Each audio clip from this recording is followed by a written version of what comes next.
কখনো কি ভেবেছেন পাখির বাসাও খাওয়া যায়? তবে এমন বাসা যা বিশ্বের সবচেয়ে দামি খাবারের মধ্যে অন্যতম।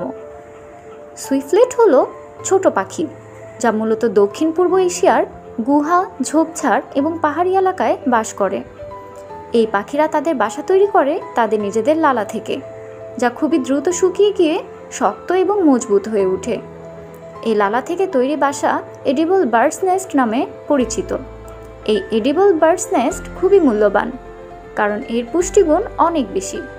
এটি প্রোটিন, অ্যামিনো অ্যাসিড এবং খনিজে ভরপুর, যা শরীরের রোগ প্রতিরোধ ক্ষমতা বাড়ায়, ত্বক সুন্দর করে এবং শরীরের শক্তি বৃদ্ধি করে। প্রাচীন চীনা চিকিৎসা বিজ্ঞানে বার্ডস নেস্টের গুরুত্ব অনেক, তাই এটি সাধারণত স্যুপের আকারে খাওয়া হয়। এই পাখির বাসাগুলো সংগ্রহের জন্য বিশেষ দক্ষতা লাগে এবং এটি বেশ ঝুঁকিপূর্ণ কাজ, কারণ সুইফলেট পাখির বাসা সাধারণত গুহা বা উঁচু দেয়ালে থাকে, যেখানে যাওয়া খুবই কঠিন। তাই একটি পাখির বাসার দাম অনেক $1000 পর্যন্ত হতে পারে। বিশেষ করে চীন, থাইল্যান্ড, ভিয়েতনাম ও ইন্দোনেশিয়ায় এই বাসার চাহিদা অনেক বেশি।